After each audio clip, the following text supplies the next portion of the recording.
presentamos el programa Experiencia Contable. Experiencia Contable. Un programa pionero de la radio en Costa Rica que busca compartir conocimientos, experiencias, normativas y actualizaciones que afecten la práctica de la contaduría. Experiencia Contable. Nuestros invitados son profesionales comprometidos con la contaduría y la educación, dispuestos a compartir su conocimiento y sus experiencias en el quehacer cotidiano, en el aula y en la práctica contable. Experiencia Contable pretende, con el aporte de todos, mejorar la opinión independiente del contador, su conocimiento y su práctica como profesional. Es dirigido por la señora licenciada Ivette Barbosa, quien es contadora pública y privada, directora y profesora universitaria en la Cátedra de Contaduría, apoyada en su producción por el señor Eterlí Núñez, administrador. Experiencia Contable. Le invitamos a participar con sus aportes o consultas mediante Facebook como Experiencia Contable. Visite nuestro canal en YouTube y vea todos nuestros programas. A partir de este momento, le damos la bienvenida a Experiencia Contable. Experiencia Contable.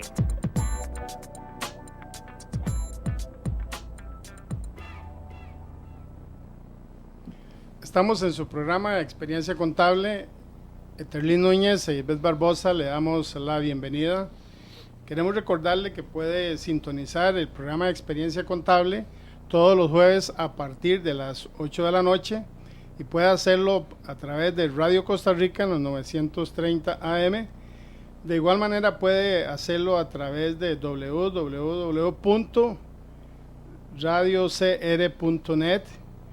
De igual forma en Facebook Live de Radio Costa Rica. También síganos en el canal 19 en sus programaciones especiales. Allí usted puede ver nuestros programas. Y en nuestro canal de YouTube, búsquenos como Experiencia Contable.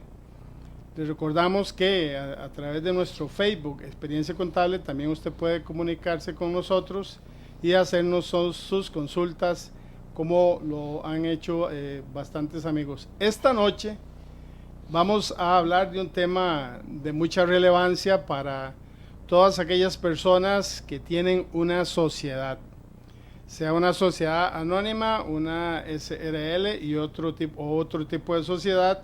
Vamos a hablar del impuesto a las sociedades, y esto es un tema que se la extrae. Hay mucha información que, si usted tiene una sociedad, debe conocer, debe saber y también debe entender qué hacer y cuándo hacerlo.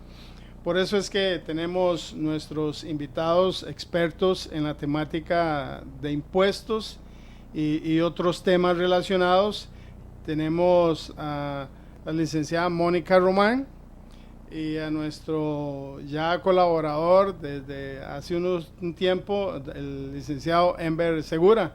Él ya ha estado aquí con nosotros compartiendo también temas relacionados como el de hoy. Licenciada Mónica Román, háblenos un poco acerca de usted y cuéntenos qué hace, qué representa, y háblenos un poco también del despacho que usted representa. Bueno, buenas noches, muchas gracias por esta invitación a participar en esta sesión de Experiencia Contable. Nosotros representamos al bufete Aralo Abogados. Somos un bufete corporativo ubicado en Sabana Norte. Tenemos más de 20 años de servicio profesional y brindamos asesoría legal a empresas principalmente, y también a personas físicas inversionistas que vienen a Costa Rica, y reiteramos nuestro agradecimiento por permitirnos venir a compartir hoy en esta sesión un tema que obviamente a todas las sociedades en Costa Rica les va a afectar, que es entrada en vigencia de la ley de impuesto a las personas jurídicas. Me acompaña el licenciado Enver Segura, que es nuestro gerente de impuestos en Aralo, y te doy la oportunidad de que te refieras un poco al tema. Sí, muy buenas noches para todos los televidentes, los radioescuchas y todos los que nos siguen en redes sociales. Un gusto y un placer de verdad nuevamente estar por acá acompañándoles pues esta noche. Y bueno, para empezar la discusión, digamos, técnica sobre el tema este del impuesto a las personas jurídicas, podríamos mencionar pues que es un impuesto muy similar al que teníamos pues hasta hace unos años, solo que con algunos cambios y remozado, digamos, en algunos aspectos en cuanto a quién se encarga ahora de gestión, fiscalización y recaudación, y algunos parámetros como por ejemplo las tarifas aplicables a cada uno. Tal vez uno de los temas relevantes que trae a colación el tema de la discusión jurídica, pues es en el sentido de contar con disociaciones esta ley para efectos de la normativa en general legal. Cuando hablamos de disociaciones, pareciera existir algún tipo de divergencia entre la norma tributaria y la norma comercial, por ejemplo, al hacer responsable solidario la ley, en este caso, a los representantes legales, cuando teóricamente son patrimonios totalmente independientes. Ese es uno de los temas que plantea la ley, hacer responsable justamente a los representantes legales de forma solidaria en cuanto al no pago del impuesto junto con la sociedad. Esto le implica eventualmente o le podría conllevar a un representante legal cuya sociedad no se encuentra al día, que le puedan embargar eventualmente sus bienes muebles, inmuebles en general, y que se conviertan o constituyan en hipoteca o prenda legal preferente de cara al fisco. El otro tema tal vez relevante es en cuanto a la denominación del impuesto. Se denomina Ley de Impuesto a las Personas Jurídicas. Parece ser un poco amplio y en alguna medida ambiguo, porque podrían existir otras entidades jurídicas que se consideren también personas jurídicas y que no estén siendo objeto teóricamente de lo que define el hecho generador del impuesto, que sí lo aclara, pero parece ser que hay un poco impreciso el tema nuevamente de la creación o el nombre, denominación de impuesto a las personas jurídicas. Yo tal vez quisiera referirme, antes de entrar ya con todo el detalle de esta nueva ley que pronto estará en vigencia, algunos antecedentes que creo que es importante que el público los maneje, y es en relación a que la ley que recientemente fue aprobada, que es la ley 9428, es una ley que ya fue consultada a la Sala Constitucional por la experiencia anterior que tuvo el gobierno, justamente al ser declarada la ley 9024, que fue la ley previamente que tuvimos, declarada inconstitucional por dos razones básicamente. La Sala estableció que en la tramitación de ese proyecto de ley no se respetó los principios de tramitación y de publicidad que exigen, ¿verdad? La publicidad del proyecto como tal. Y luego el otro tema que también se analizó y se debatió mucho fue el tema de la capacidad contributiva, porque claramente en la anterior ley que estuvo vigente, la 9024, pues se tasaba a todas las sociedades activas con el mismo monto. ¿Qué pasa ahora con esta nueva ley que va a entrar a regir? Pues que se tuvo ese cuidado, ¿verdad? Y entonces hay una gradualidad que yo creo que ahora Ember puede hacer sus comentarios al respecto, donde se escalona el pago del impuesto en relación a los ingresos brutos de las sociedades activas y como les menciono, pues se cuidaron en el tema de la publicidad del proyecto, y además ya tuvo la venida de la Sala Constitucional en su tramitación, de forma que pensar ahora en una acción de inconstitucionalidad contra esta nueva ley que va a entrar a regir sería muy difícil. Definitivamente hubo, como decimos, se curaron en salud. Exactamente. Ya la ley fue aprobada, ya corre, o sea, fue aprobada, está lista. Lo que tenemos que hacer es aprender de ella, saber qué hacer, cómo hacerlo y cuándo hacerlo. Entonces es importante que los propietarios de sociedades presten atención, presten oído a esta temática que está en muchos lados, pero que en algunos casos más bien como que todavía como presta a confusión. Quienes conocen muy bien el tema son personas como ustedes, dedicadas a impuestos o leyes sobre impuestos, Debemos llamar la atención algo que mencionaba Enver sobre que esta ley permite que el representante legal sea afectado en sus bienes. ¿Existe otra ley que pueda permitir eso en el país o es la única ley que lo permite? Sí, a nivel tributario, pues básicamente cualquier tributo que se adeude al fisco es perseguible por parte de la administración tributaria, pero a nivel de la entidad jurídica como tal, ¿verdad? Lo otro ya serían posibles o eventuales responsabilidades tributarias de carácter o de índole penal, por ejemplo, para sus representantes, sus administradores, etcétera. Pero con esa categoría propiamente es algo que rescata de la misma ley anterior, que ya lo traía incorporado, pero vamos a ver, es un tema complejo en cuanto a análisis, en términos de, bueno, ya se sabía en la ley anterior que tenía un componente de esa misma categoría, pero se vuelve a insertar en la ley o en el texto de la ley actual en las mismas condiciones, ¿verdad? Dándose esa disociación que mencionábamos.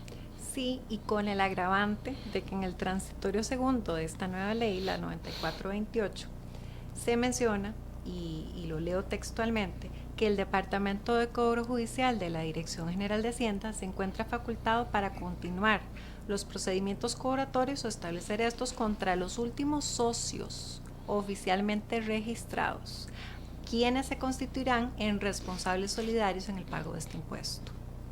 Entonces acá tenemos también imbuidos a los socios, que la mayoría de las veces lo que consta en el registro público es el socio constituyente, y que no necesariamente es el socio, la persona que ejerce su posición de socio actual en una sociedad, porque muchas veces no se reportan esos cambios a nivel registral.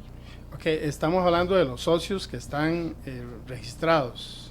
Que constan en el pacto constitutivo de esa sociedad. Ok, en Costa Rica es muy usual de que alguien quiera hacer una sociedad y viene, mira, me ayudas, es que necesito una persona que me firme aquí. Entonces, quiere decir que pudiera ser que estemos entrando en un proceso de más conciencia para pertenecer a una sociedad, porque pudiera ser, entre comillas, como un codeudor en un momento dado. Y en Costa Rica existen muchas sociedades de este tipo en que el socio es uno, el dueño es uno, y todos los demás son amigos o familiares que, sí, venga, ¿cuántos son? 4, así, póngame a mí ahí, dígale al abogado que sí. Eso resulta en afectación para estas personas, de acuerdo a la normativa. De todas formas, yo creo que la gente ya tiene que empezar a hacer conciencia de que con las reformas tributarias que hemos tenido recientemente y el registro de accionistas que va a haber en el futuro y a corto plazo, pues claramente ya prestar el nombre no es algo que uno deba hacer y que se lo deba pensar. Hay muchas razones para considerar que uno no debe prestar su nombre para ejercer una posición de testaferro, y permítame el término porque así es, para una sociedad, para encubrir o tapar a una persona que no quiere aparecer frente al fisco, frente a las entidades bancarias. ¿Y por qué razón?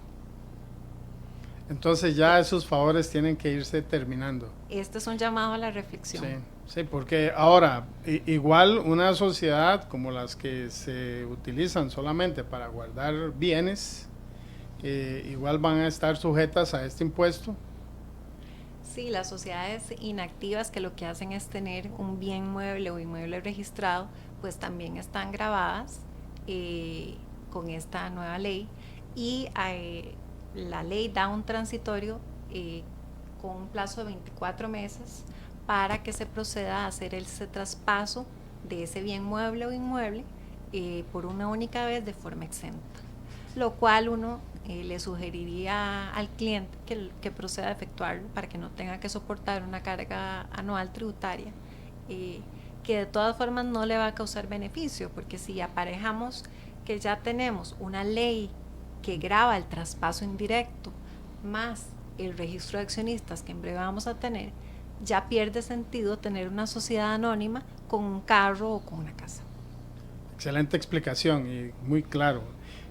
Don Enver, de la ley anterior a esta, que los cambios que se han hecho son de peso, son relevantes o son de forma. No, sí hay cambios efectivamente de fondo, digamos, en términos de capacidad contributiva, pero una capacidad contributiva, digamos que un poco diezmada.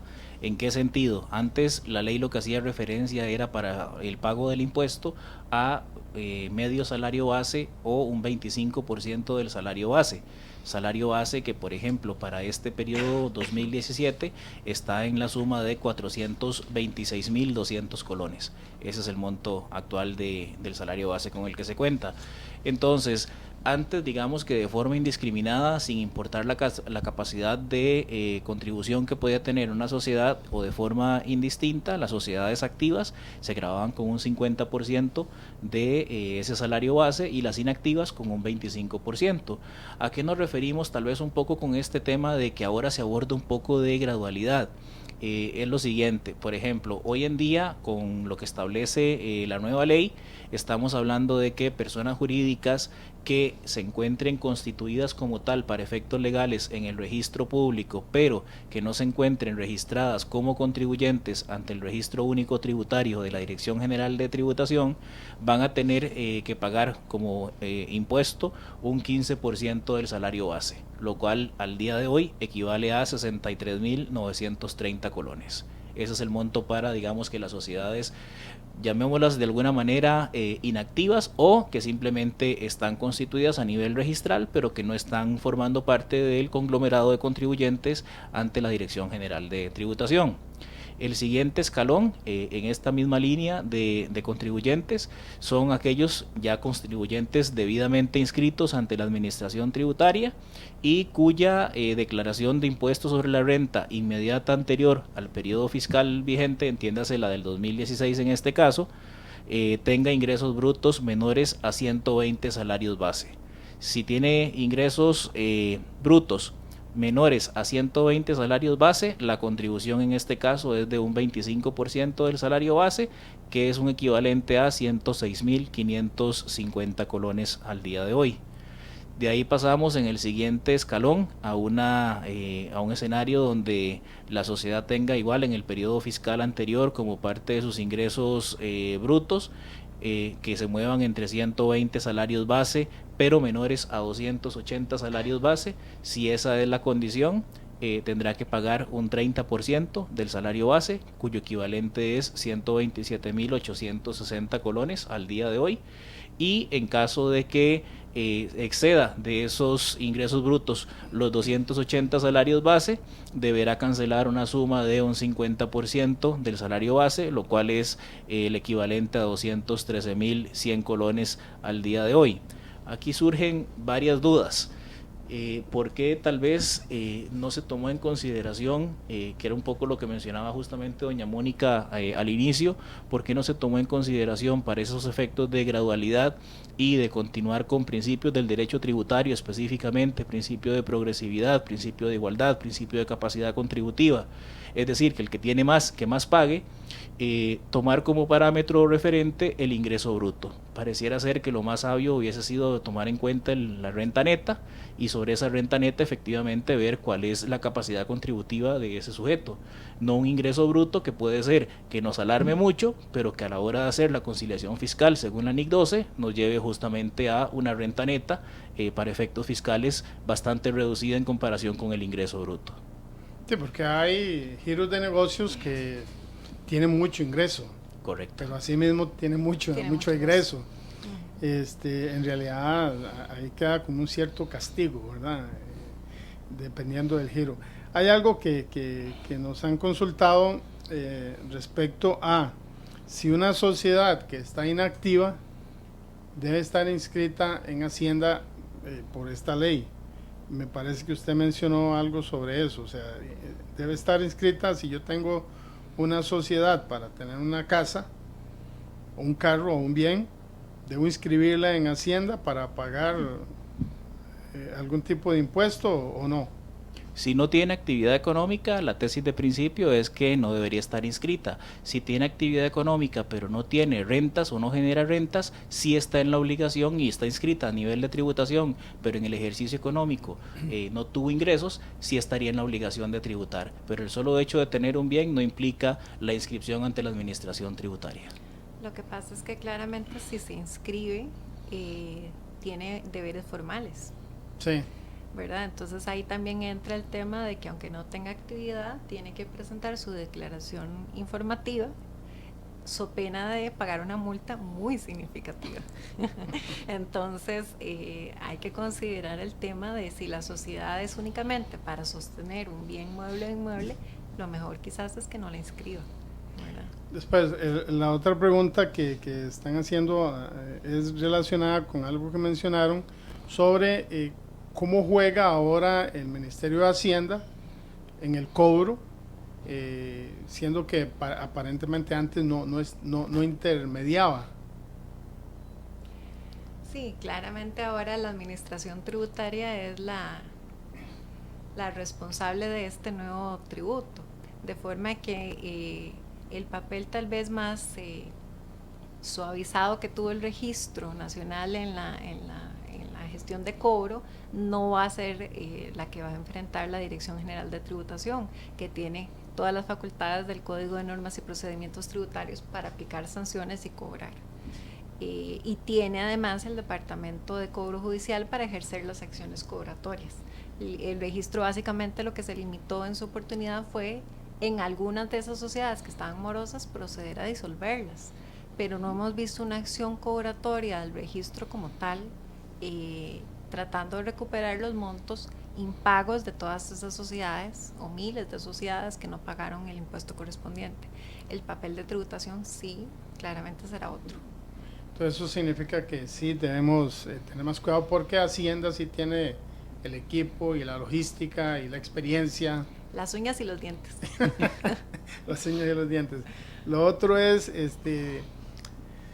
la ley sigue definiendo al registro como parte del elemento del pago del impuesto, o ya lo trasladó todo a Hacienda.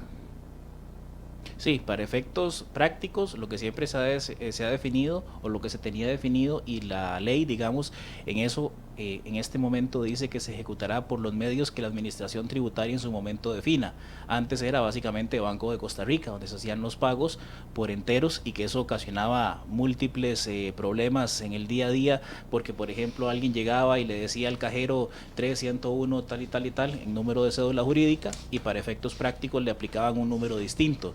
Entonces tal vez la persona no revisaba el entero, se iba con su condición de que había pagado el impuesto, y cuando llegaba a su casa decía, pero esta no es la sociedad que yo pagué, y pagaba el impuesto a favor de un tercero. Entonces no había una exigencia para poder decirle, por lo menos legal, más que tal vez moral, para decirle a alguien, bueno, usted pagó el impuesto por mi persona, le agradezco mucho, yo se lo voy a pagar en nombre suyo, ¿verdad? Y hasta que no haya un formulario, que es lo que uno esperaría para efectos prácticos de esta nueva ley, parece ser que podríamos entrar en la misma condición.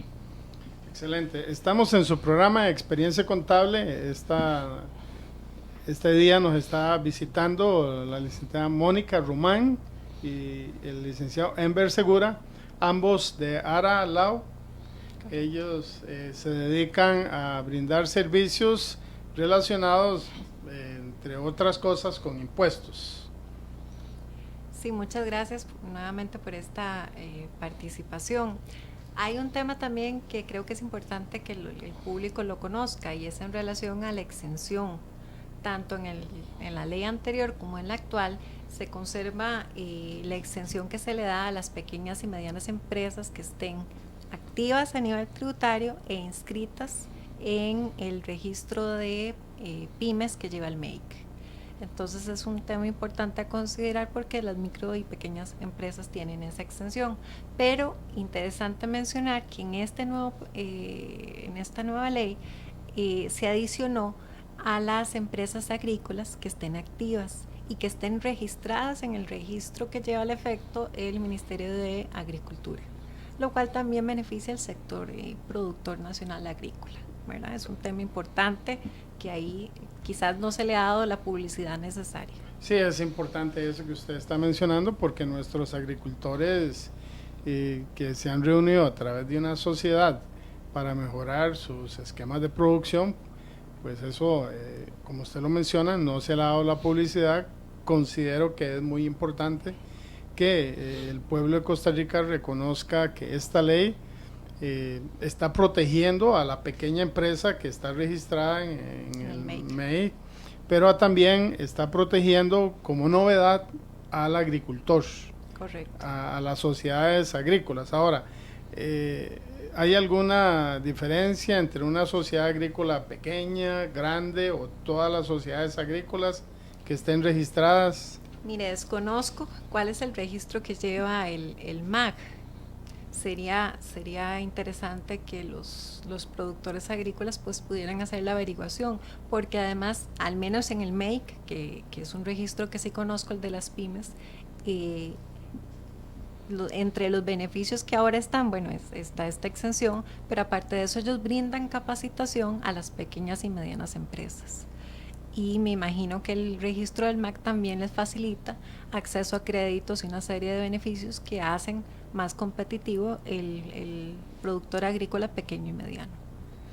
Vamos a pasar a unos avisos de interés y luego vamos a regresar con su programa Experiencia Contable con nuestros invitados con el tema Impuestos a las sociedades en Costa Rica. ABIN, Contadores Públicos y Privados. Le ofrece los servicios de auditoría, contabilidad, tutorías, impuestos, certificaciones, presupuestos, estudios tributarios, flujo de efectivo, asesoría financiera y administrativa. Llámenos 2234 9091 u 8514 3018. ABIN Contadores, experiencia y tecnología a su servicio.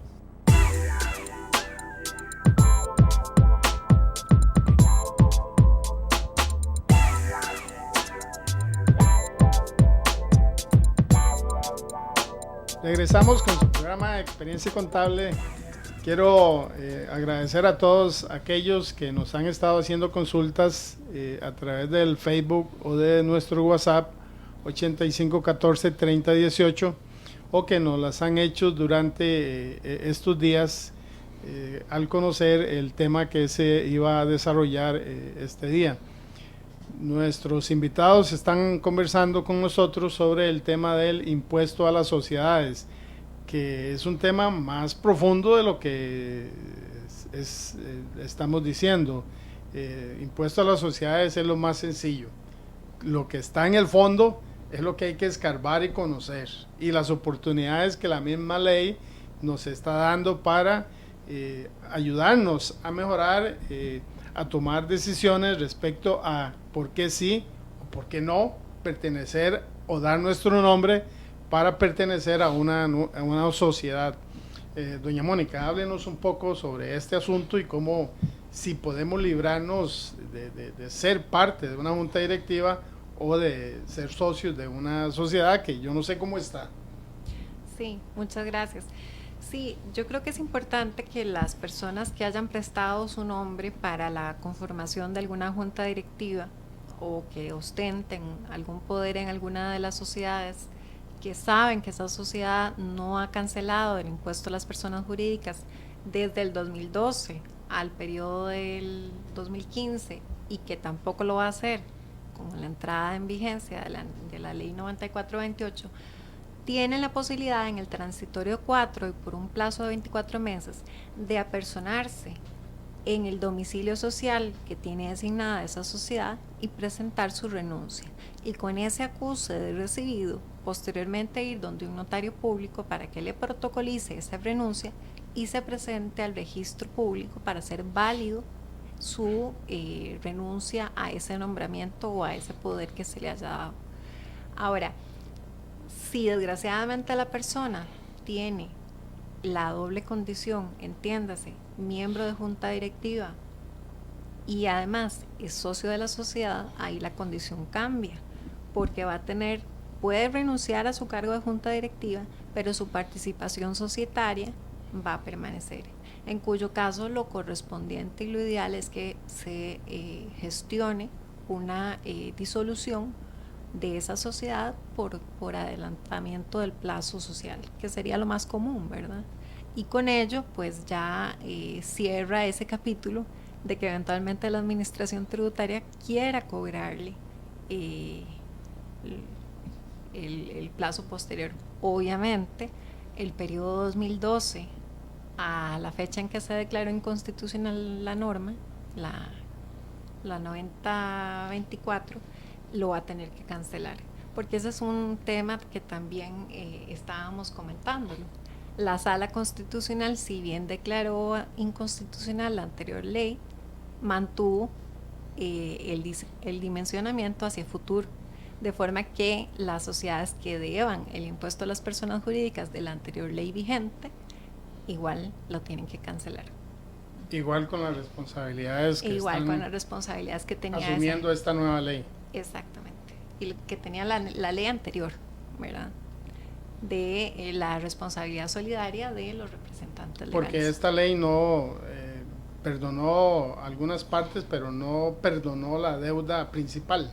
Sí, la multa y los intereses, hay un plazo que da el transitorio para no tener que pagarlo, que son 3 meses. Pero obviamente el principal persiste y se tiene que pagar para cualquier gestión registral que se quiera hacer. Licenciado. Sí, tal vez comentando un poco los vacíos que decíamos inicialmente que demuestra o evidencia la ley, podemos mencionar entre ellos o en algunos de ellos el tema de los ingresos brutos de periodos anteriores. La ley dice que la forma en el caso de tributar de sociedades activas está en función del ingreso bruto del periodo fiscal anterior. Pero ¿qué pasa con sociedades que es su primer periodo fiscal y la ley no define cuál es el tratamiento que se les va a dar? ¿Podría uno prever eventualmente que se va a tratar como si fuesen pagos parciales en el tema y hacer una proyección por parte de la empresa de lo que serían sus ingresos durante ese periodo fiscal para paliar un poco este tema? Pero no hay una respuesta por lo menos expresa a nivel de la ley de qué ocurre con estos casos.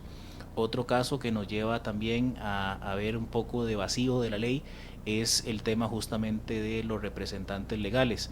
Sabemos que legalmente existe pues obviamente una condición bastante amplia y variada de representantes legales que pueden figurar en una sociedad, pero tal vez hacer aquí un pequeño referente que normalmente y en sentido muy común la gente cree que el único representante legal con el que cuenta una compañía es justamente su presidente.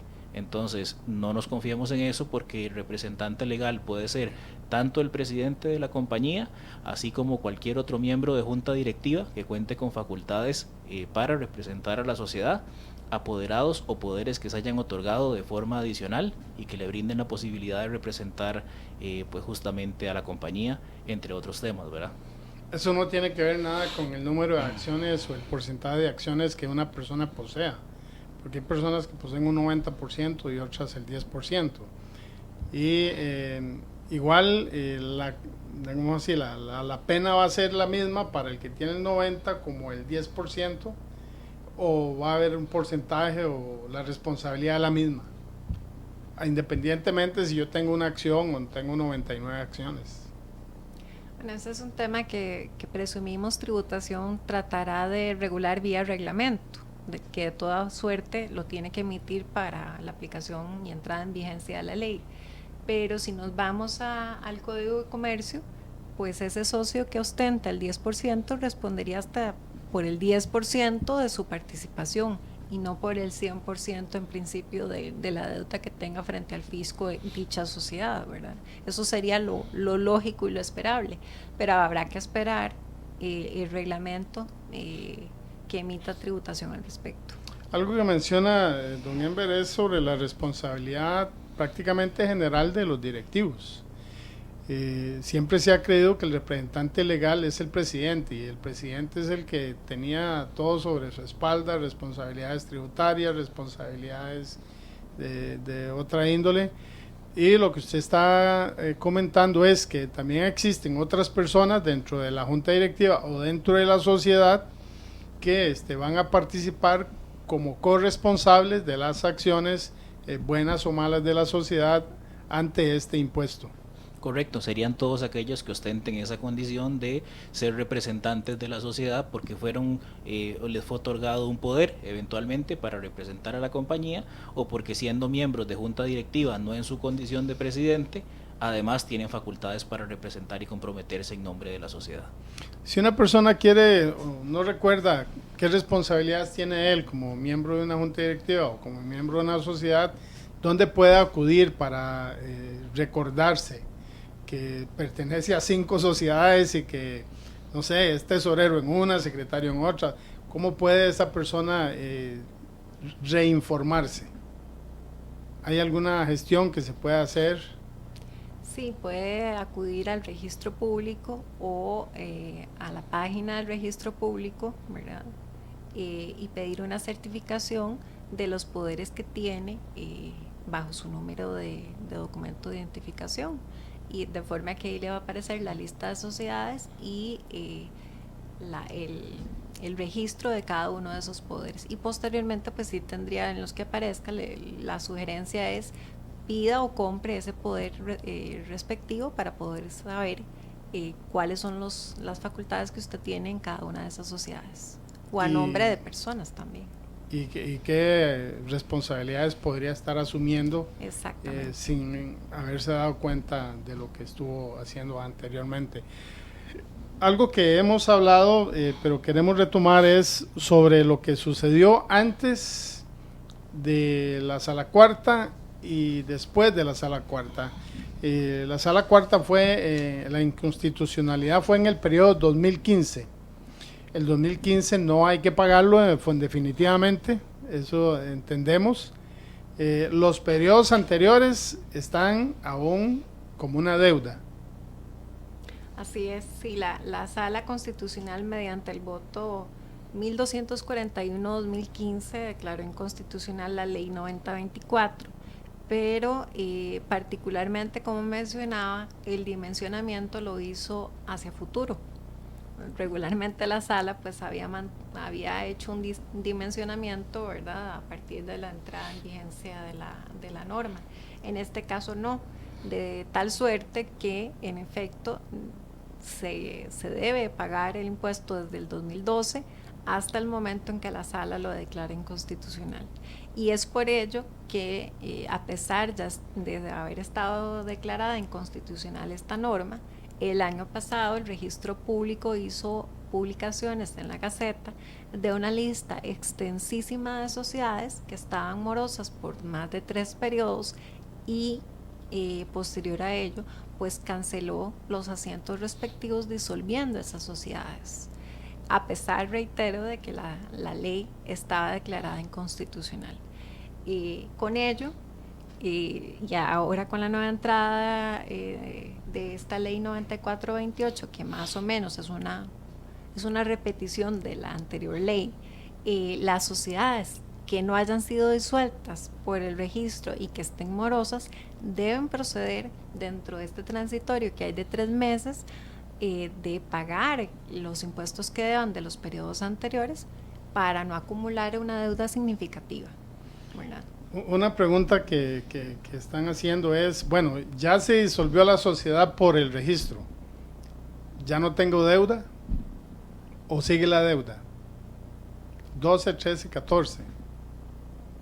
¿Tengo que todavía pagar esos 3 años o la disolución de la sociedad es mi pago de la deuda? No, efectivamente la deuda continúa para efectos y persiste, y más que existir, pues ahora se traslada directamente con esa misma figura que tenía la ley anterior a sus representantes legales, ¿verdad? Y se extrae a ellos. Un tema importante y tal vez relevante también de mencionar, siguiendo un poco la línea de lo que mencionaba doña Mónica en su momento, de la agresividad, digamos, y las armas o los instrumentos con los que cuenta la administración tributaria para efectos de cobro, digamos, en esta nueva, digamos, que etapa de esta ley, es que hasta el día de hoy lo que se había cobrado básicamente para efectos de la ley era principal e intereses, básicamente. Esos son los únicos rubros que se estaban cobrando.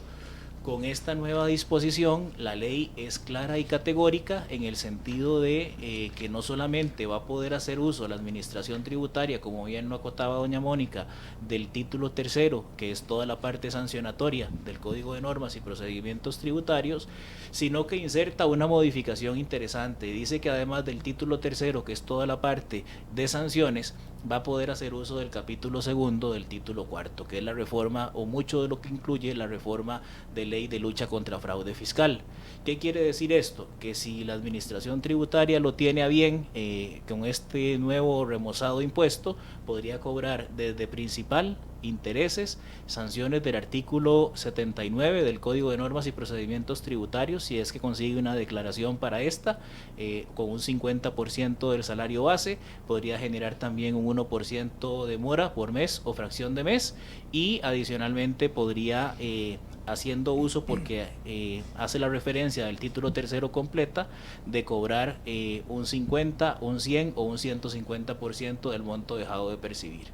Entonces el tema se las trae. De verdad que las sanciones que eventualmente podría aplicar, porque no se sabe en qué condiciones, con qué formularios y bajo qué argumentos lo va a plantear la administración tributaria, pero las herramientas de que las tiene para cobrar sanciones realmente considerables a partir de esta reforma del impuesto, ¿verdad? Es importante para las personas que nos escuchan o nos están viendo, aclararles que no porque el registro anuló la sociedad, ya quedé liberado de la deuda. O sea, más bien es muy riesgoso porque uno se confía. No, ya no debo nada, ya. Y ¿hasta cuántos años podrá perseguir este impuesto a una persona, a un representante legal? Porque, ¿qué es lo que sucede? Bueno, no adquieren bienes a nombre de ellos. ¿Hasta cuántos años podría eventualmente darse? Adquiriendo bienes para terceros, para no tener, digamos, que el registro o la ley les va a caer encima. Pero sí es importante darse cuenta de que ahí está la deuda, que hay que enfrentarla, y debemos tener cuidado con llevarlo año a año. Exacto. El problema es que cuando entró en vigencia la ley, algunos empresarios o emprendedores o personas que tenían una sociedad lo vieron como un ataque casi que personal, y algunos estrictamente, no dicho así, no quisieron pagar rotundamente. Sí tenían la forma de pagarlo, sencillamente no querían pagarlo, a veces por capricho. Sí, ahí hay un tema que también yo creo que todos los costarricenses tenemos que hacer conciencia. Vamos a ver, Costa Rica necesita, y la administración tributaria como tal necesita recursos para poder atender las necesidades colectivas, las necesidades sociales. Esta es una ley que está enfocada o tiene un destino específico, y es precisamente el tema de la seguridad ciudadana, que a todos nos atañe. Aquí hay una distribución de ese impuesto que es de un 90% para el Ministerio de Seguridad Pública, un 5% para adaptación social, para todo lo que es el manejo de cárceles, y un 5% para el OIJ en lo que es atención de crimen organizado. Para nadie es un secreto que tenemos un hueco, tenemos un déficit fiscal significativo, y cualquier proyecto de ley que se haya intentado tramitar en las últimas 3 administraciones no ha sido viable. No ha habido reformas en el impuesto sobre la renta y no ha habido un aumento en el impuesto sobre las ventas. Y el Estado tiene que recaudar para poder cumplir con las necesidades sociales que todos tenemos. Y esta es una vía que está usando el Poder Ejecutivo para poder allegar recursos a estas necesidades que son de seguridad ciudadana. Entonces yo creo que también, a pesar de que es una carga contributiva más, pues tenemos que hacer conciencia de que si queremos vivir en un Estado social de derecho y queremos tener seguridad ciudadana, pues tenemos que pagar y contribuir. Justamente por eso la ley está dando un plazo de 24 meses para renunciar a los miembros de juntas directivas que prestaron su nombre, ¿verdad? Y el plazo de 3 meses con exención de multas para las sociedades que estén morosas. Y la sugerencia acá es, si usted tiene la sociedad solo para tener su carro o su casa, ya esa no es una solución efectiva, y lo mejor que usted puede hacer es traspase ese bien a una persona física, ¿verdad? Bueno, porque ya carece de beneficio. Sí, ya prácticamente a nivel impositivo eso ya dejó de ser como un escudo, por decirlo de alguna manera, más bien viene a afectarnos. Importante esa reflexión que usted está haciendo, o sea, ¿para qué va a servir el impuesto? A nosotros nos preguntaban, ¿y ese impuesto para qué? La gente solo ve más impuestos. Entonces, sabemos acerca de la distribución. Antes había una distribución que se le daba un porcentaje al mismo registro, casi que como administrador. Veo que en este caso no se le está dando al Ministerio de Hacienda como, entre comillas, administrador, y hay una distribución diferente. Sí, exacto. Y ese es un tema también importante. Yo creo que ojalá el gobierno le haga conciencia a los contribuyentes de que no es un impuesto que va a entrar a las arcas del Estado para dejárselo al Ministerio de Hacienda y repartirlo en el presupuesto regular de la República, sino que justamente es un impuesto con destino específico. Ese es el nombre que es el técnico que debe recibir, y que está claramente distribuido, e inclusive la ley establece la obligatoriedad de esas dependencias e instituciones que recibirán estos fondos de rendir informes sobre el uso que le den esos recursos. Y también hay la posibilidad de que la ciudadanía le dé seguimiento al uso adecuado de ese recurso. Y en el lado del Ministerio de Hacienda, pues ahí les están creando una obligación más de atender la fiscalización de este impuesto, pero no les están financiando o cubriendo los gastos operativos que generará la fiscalización del impuesto. Pero ese es un tema que Hacienda tendrá que ver cómo soluciona. Sí. Don Enver, ¿algún tema que se nos haya estado quedando por fuera de esta conversación? Sí, hay un tema interesante que está pactado justamente en el transitorio 3, que es la posibilidad de que a partir de la entrada en vigencia de la ley y por un plazo de 12 meses, todas aquellas sociedades que durante 24 meses antes de la entrada en vigencia de la ley hayan permanecido en su condición de inactivas, pueden traspasar bienes muebles e inmuebles sin pagar impuesto de traspaso ni timbres correspondientes. Entonces es un tema pues ahí de economía de opción que se puede aprovechar, que lo permite y lo brinda justamente la ley. Sí, hay algo que estamos haciendo esta noche y es como educando al pueblo. Parte del rechazo a veces a más impuestos, la gente hasta que brinca, es cómo llegarle al pueblo, que es el que finalmente va a pagar el impuesto, para recordarle la importancia del impuesto. O sea, es que lo vemos desde una perspectiva como solo económica, no hay un bien social, pero hay que analizarlo, hay que educar a la gente, a las personas, hay que educar al empresario a que en lugar de sacar, no sé, 230,000 colones, por ahí anda ahora, las activas con esta nueva ley, que lo prorrateen durante el año. O sea, es como pagar el marchamo. O sea, lo que pasa es que los costarricenses, todos nos llega en diciembre. Sí. Hasta el aguinaldo. Todo nos llega en diciembre. No planificamos, no somos planificadores, no se nos ha enseñado, y sentimos que una responsabilidad del mismo gobierno es de empezar a educarnos sobre la importancia de este impuesto y de usarlo realmente para lo que está definido. Don Enver, unas últimas palabras antes de concluir el tema y despedirnos esta noche. Sí, bueno, reiterarles el agradecimiento de permitirnos compartir con ustedes nuevamente pues el día de hoy en este su programa.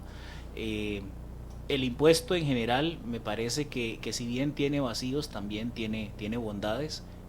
Entonces, lejos de buscar, como dicen popularmente y con lo coloquial, el pelo en la sopa, tratemos de aprovechar, de ser proactivos en este sentido, de buscar entender y contener un poco más la parte de concientización de lo que son los impuestos y para qué sirven y para qué son utilizados,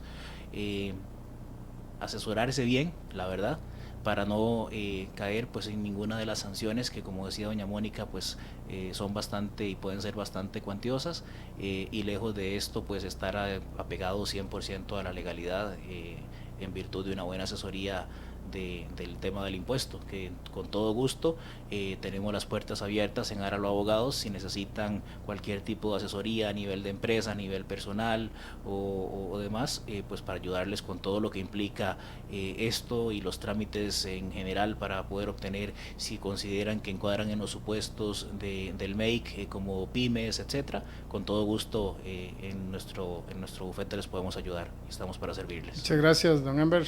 Licenciada. Sí, muchas gracias. Reiterar el agradecimiento por la invitación y por este rato para compartir. Y yo creo que la reflexión acá es: ordenemos la casa. Sentémonos a revisar en qué sociedades estamos, en qué sociedades fungimos como miembros de junta directiva, tenemos poderes, si esas sociedades tienen sentido o no lo tienen. Y si no lo tienen, aprovechemos el plazo que nos está dando ese transitorio para ordenarnos. Y pensemos realmente si vale la pena mantener el pago del impuesto a las personas jurídicas de una sociedad que únicamente tiene un bien. Que de todas formas, como les mencionaba, con el tema del registro de accionistas, pues ya va perdiendo sentido, y el tema del traspaso indirecto, porque en algún punto, si lo estoy usando para venderlo y decir, mire, se ahorra el traspaso porque le hago el endoso a las acciones, en algún punto tributación se va a dar cuenta y le van a cobrar.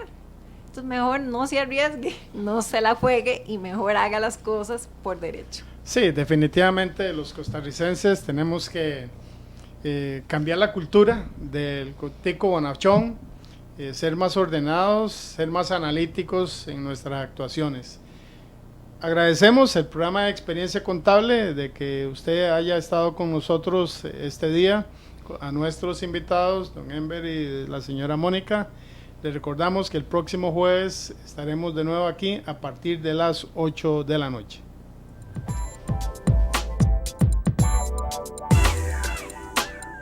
Este fue el programa de hoy de Experiencia Contable. Experiencia Contable. Un programa pionero de la radio en Costa Rica. Nuestros invitados son profesionales comprometidos con la contaduría y la educación. Experiencia Contable.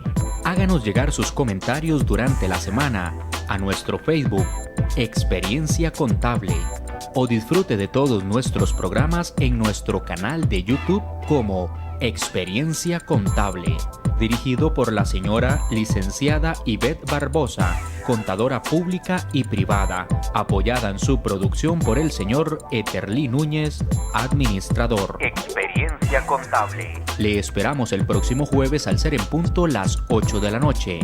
Experiencia Contable. Experiencia Contable.